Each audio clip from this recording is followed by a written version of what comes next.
ঠিক আছে, আমি দেখি কাইসারের সাথে আমি কথা বলবো। হ্যাঁ, টেনশন করার কিছু নাই, ইনশাল্লাহ সব ঠিক হয়ে যাবে। মানে ও লাগতেছে যে আপনার মতো লোকের সাথে আমার মতো সাধারণ লোক কথা বলতে পারছি, এতেই ধন্য। আসলাম, আপনি কি পাঠানের ভাই? জি জি, আমি রাইকুল পাঠানের ছোট ভাই। আচ্ছা, ছোট ভাই। আচ্ছা আচ্ছা, কি করেন আপনি?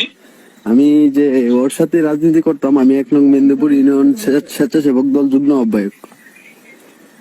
আচ্ছা আচ্ছা, তো পাঠানের সাথে কি এর মধ্যে দেখা হয়েছে, কথা হয়েছে? কথা হয়েছে, 15 দিন পরে পরে কথা হয়। আচ্ছা, কেমন আছে পাঠান? এখন বর্তমানে সে জেলে আছে, কিন্তু অসুস্থ। কি হয়েছে? যে সে মানসিক ভাবে দুর্বল, আর মানে ও তো রিমান্ডে গেছিল, রিমান্ড থেকে আসার পর থেকে তার শরীর দুর্বল। তারপরে আমরা এনে ওষুধ দিতে গেছিলাম, ওষুধ দেওয়ার জন্য দেয় নাই। আর ওরে হাইকোর্ট পর্যন্ত নিষিদ্ধ করা হয়েছে। তারপরে যে আমাদের সুলেমান হাসান রুবেল ভাই মামলাটা দেখতেছে, মানে অনেক চেষ্টা করতেছে। করার পরে যে কাইসার কামাল ব্যারিস্টার, উনিও করতেছে। কিন্তু আপনি যদি একটু ভাইজান বললে দিতেন যে কাইসার কামাল রে, তাহলে মনে হয় হয়ে যেত। আচ্ছা ঠিক আছে, আমি বলে দিব।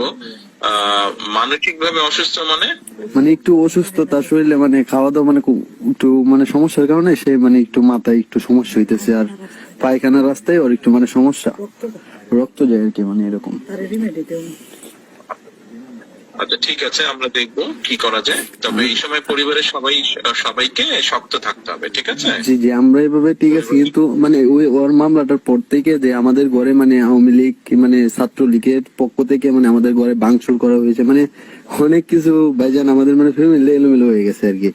আর ওরে যে মামলায় আসামি করছে, আমরা 3 বাইরে এই মামলার আসামি দেওয়া হয়েছে। তারপরে আমরা মানে আমাদেরকে ধরতে পারে নাই, ওরে ধরে লাইছে আর কি। আর আমরা 3 ভাই পলাতক আছি, এখনো পলাতক। আচ্ছা ঠিক আছে, ঠিক আছে, আমি দেখি কাইসারের সাথে আমি কথা বলবো। হ্যাঁ, টেনশন করার কিছু নাই, ইনশাল্লাহ সব ঠিক হয়ে যাবে। আচ্ছা ভাই, এগুলা ভাই ভয় পাই নাই, সমস্যা নেই। অনেক মানে ও লাগতেছে যে আপনার মতো লোকের সাথে আমার মতো সাধারণ লোক কথা বলতে পারছি, এতেই ধন্য। ঠিক আছে ভাই, দোয়া করি ভালো থাকো সবাই। আচ্ছা ভাই। আচ্ছা ভাই, আচ্ছা, ওয়ালাইকুম সালাম ভাই।